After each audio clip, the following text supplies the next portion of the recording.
Hello friends, I'm Nana and I welcome you all on Dhoom channel. This week we are having with us Dr. Manjula. She is one of the leading psychiatrists in Melbourne, and apart from it, she is one of the most active ladies working for the trouble or you can say issue of domestic violence, especially in Indian community. So first of all, I'll welcome Dr. Manjula to our show. Welcome Dr. Manjula. Thank you very much, Nana. You're welcome.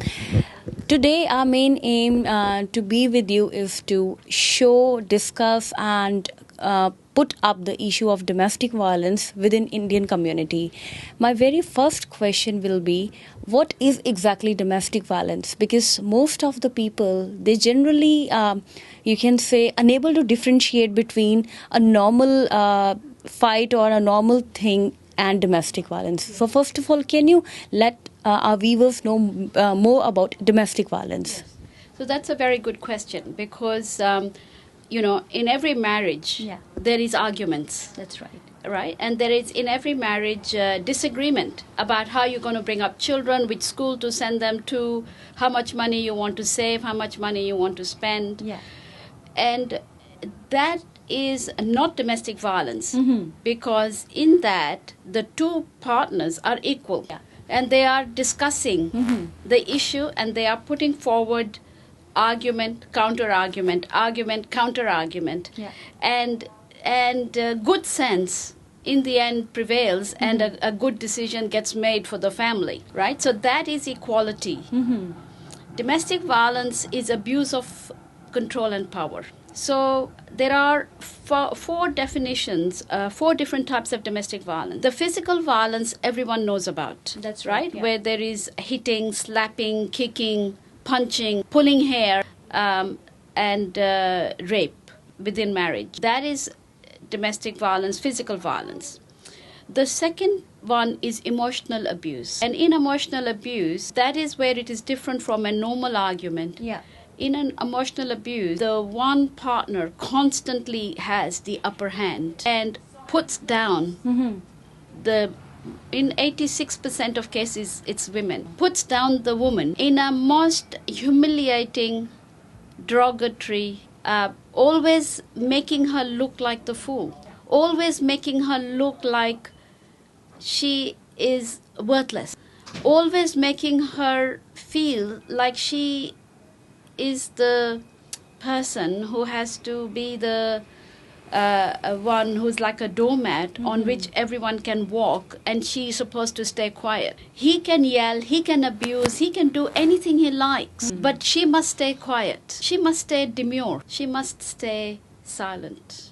We found that, Indian community doesn't talk about this behavior because it is normal behavior to them. So it's nothing worth talking about. So the best way to talk about it is to do theatre. So we performed drama in front of Indian community and in mime, which were acting different scenes of domestic violence, and the community had to interpret what was happening on the stage. Like if the husband, they were in one scene, the husband is working on his computer like this, and the woman says, Khana, Khana, and he says, and the woman says, Khana, he says, and then when she says Khana again, he picks up a glass of water and he throws it in her face.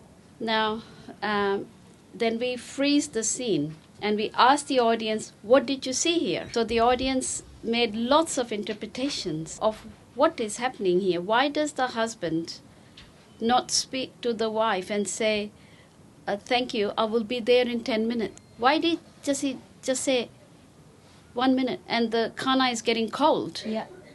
And the wife says, khana is getting cold. And in the end, he throws a glass of water in her face. And we asked the audience, do you think this kind of behavior is one-off? Most women said no. Yeah. This kind of behavior suggests that this is the pattern of interaction between the wife and the husband, where he always talks down to her. Humiliation. That's right. Yeah. Disrespect. Yeah. Abuse. That is emotional abuse. So, and we discovered many very key are examples of emotional abuse. Another one is blame. The husband blames the wife for everything that goes wrong. Yep, it's all her fault. It's all her fault. Right? So when he gets married to her, Yeah. right? So a lot of arranged marriages happen, and Yeah. they bring the wife across. And so he loses his job, right? So he says to her, it's your fault. Not like I'm incompetent. Yeah. I lost the job Yeah. because they didn't like me. That's right. Yeah. Or there is recession, Mhm. or there is the company is going bankrupt. No, you are unlucky. Okay, so then when he gets the job, Yeah.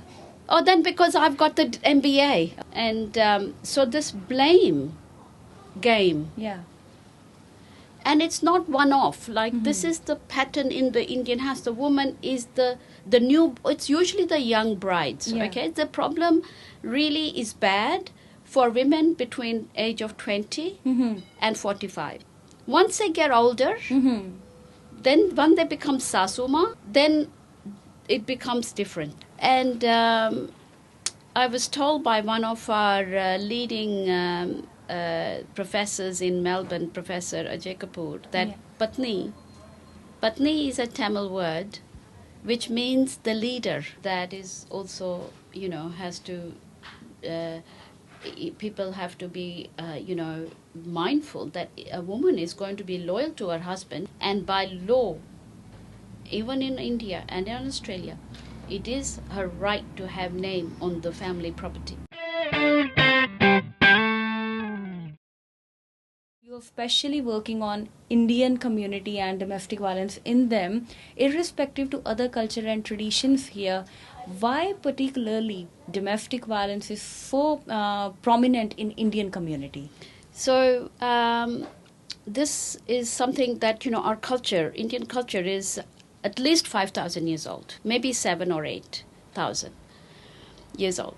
And, the sad part is that in 5,000 years ago, the woman was given absolute total respect. And I was told by one of our leading professors in Melbourne, Professor Ajay Kapoor, that Patni is a Tamil word which means the leader. This is our Vedic tradition in which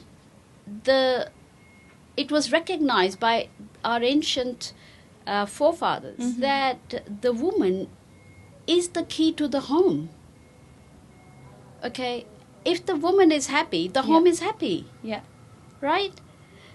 Then, about 5th, 6th century AD, Manu Samhita, there was a book written by a man called Manu, in which he says women should be treated like slaves. They should be beaten up like animals. They should be kept in control. This started from 5th, 6th century AD. And over the years, as the foreigners invaded the country, then the country also took on their culture, and the women got even more downtrodden. And it's, a lot of women in cities have a huge amount of freedom.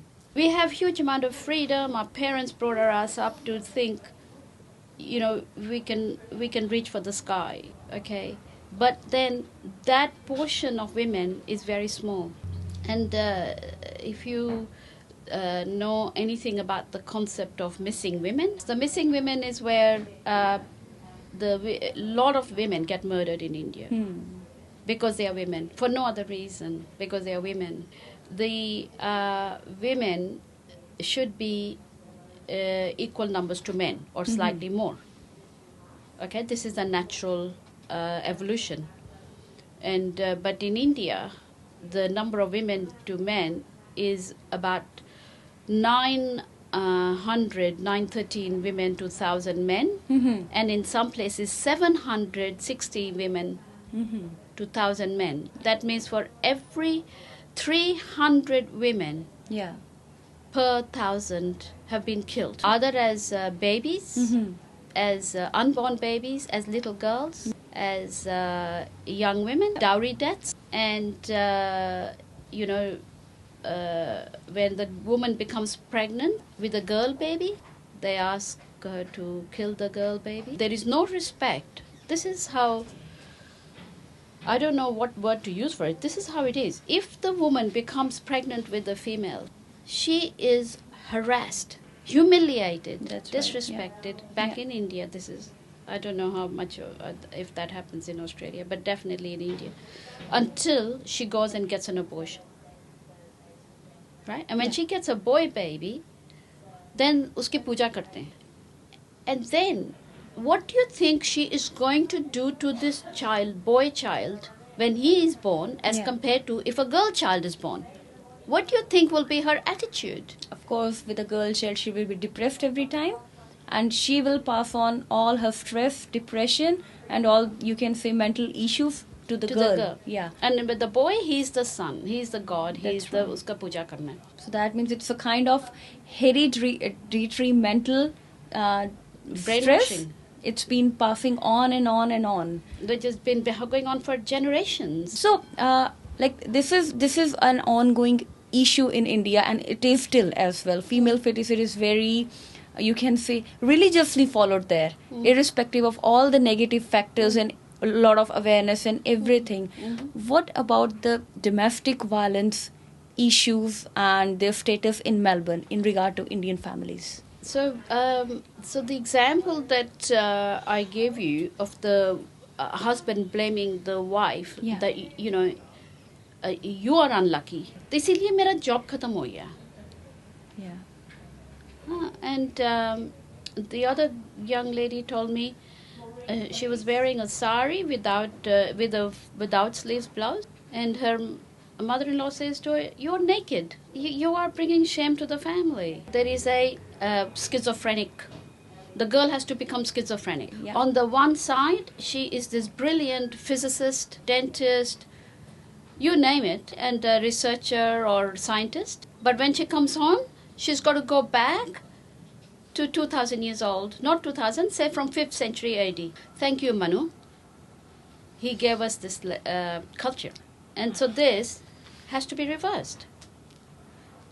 So I'm still having, you can say, a confusion regarding domestic violence in my mind is when, at the part of getting girls educated and at the part of getting girls, you can say, financially stable, we are evolving on those concepts parallelly, then why domestic violence is still so much there? Yes. So, where is the gap? Yes. So the gap comes in this need that always in the house, a man will have the upper hand, right? So if the man and the woman, they're both doctors, well, he will still have the upper hand. So it's about control. It's about power. And the second thing I've noticed is that the men who tend to want to control the women more maybe also have some insecurity of their own. And so when they are out at work, they feel a little bit anxious, a little bit insecure. But when they come home, they want to feel like they control everything. That lowers their anxiety, that lowers their insecurity. So the more insecure the man is, the more he will want to control the woman and have power over the woman. The more confident the man is, the more relaxed he is, the more he will allow her to become her equal. So it's a sign of a good personality to allow your wife to be your equal. So the culture allows it, but the individual factors also make a difference. They all keep on interfering in the personality. That's it. And maybe it's because of the family reasons, or maybe at times you had a friend circle like that. Yeah. So they keep on interfering into your personality, and you start thinking and assuming, no, I have to work like that, then otherwise I won't be an Indian male. That's it. So just to, you can say, continue with the so-called Indian male macho image.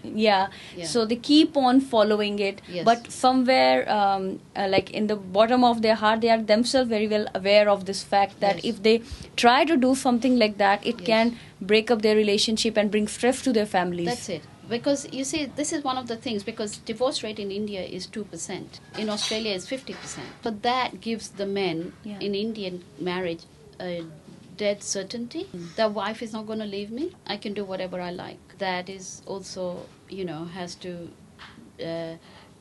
people have to be, mindful that a woman is going to be loyal to her husband, but, give her respect. Yeah. So the other type of abuse that I haven't mentioned is financial abuse. The woman is given no control over her money. She's not given equal rights in the property. She's not given access to her bank account. If she earns money, it must go into his account so that it's the same thing. He feels in control. Because she is a woman, how will she know how to spend the money? Okay, so some women feel like that's okay, I accept because my husband has much better sense of finances. And if it's an agreed thing, okay, that's fine. But if she wants control over her money, then it is by law her right to have control over her money. And by law, even in India and in Australia, it is her right to have name on the family property. Yeah. It's an absolute right. Yeah. But the only issue is that most of them, they're not aware of this fact, and they've been kept away from all the financial decisions. Yeah. And that is again another reason, like they keep on thinking in their mind that if in case that person leaves me, then I won't be having any financial security. Yeah. So they keep on bearing the stress of all the troubles happening around. Yeah. It doesn't need a lot of work. That's right. It's only, I think so, a couple of counselings. Maybe. Yeah. 2, 3, 4 sessions I can do here for people. And it makes a huge difference to their attitude. Yeah. And the women know that they can come back here if there is trouble. Yeah. And the men should know that all these examples of domestic violence I have given are against the law. It is illegal to emotionally abuse your wife in that constant way. It is illegal to financially control her. It is illegal to not let her.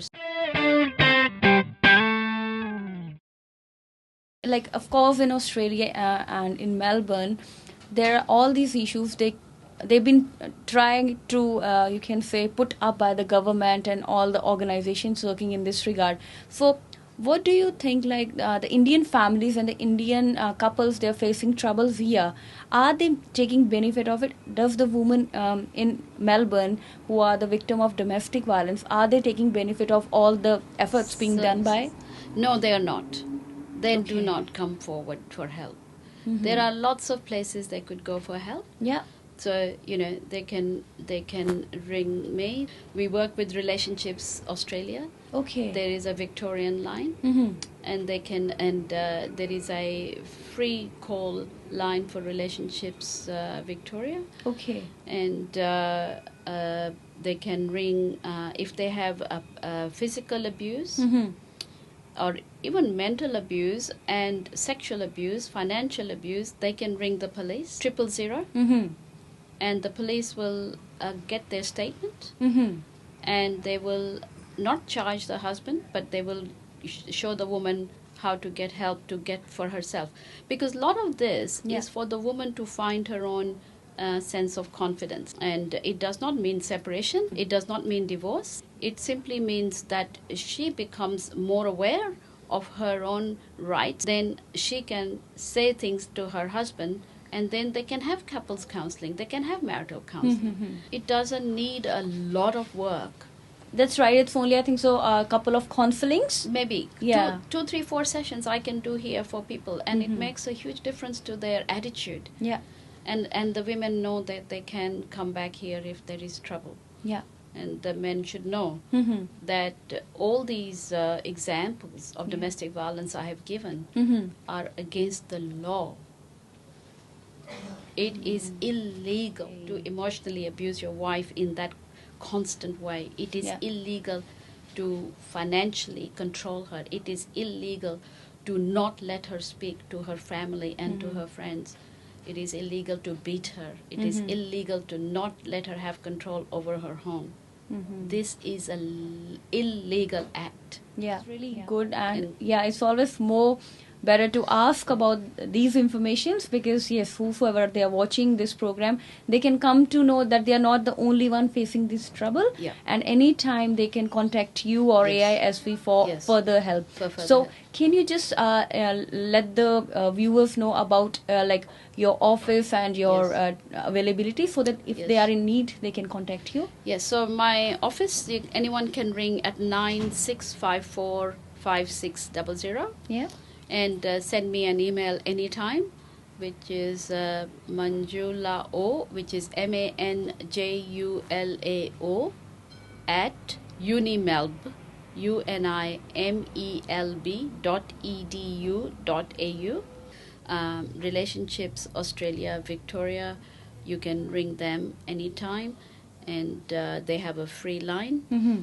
If you're in trouble if you don't know where to go, just go to the police. Go to your local police station. They all know what to do, because the police have been trained in this, because it is an illegal activity. Yeah. So whether it's an emotional abuse, sexual abuse, financial abuse, physical abuse, just go to the police and they will put you in touch and with the centers. And the other center is In Touch Multicultural Center Against Domestic Violence. If you're having trouble and you feel like your life could be at risk, you go to the police and they will get you in touch with the In Touch people, or they will send you to any of the safe place where you can, get some break from the situation. Yeah. So the help is available. You just got to reach out for it. Yeah. Thank you very much, Dr. Manjula, for all the information, for all the discussion and precious time for letting people know about this issue. Would you like to share anything with the audience? I just want to say that, men and women are equal, and a happy home is where both are equal, and that's where children are going to grow up the happiest. Thank you very much.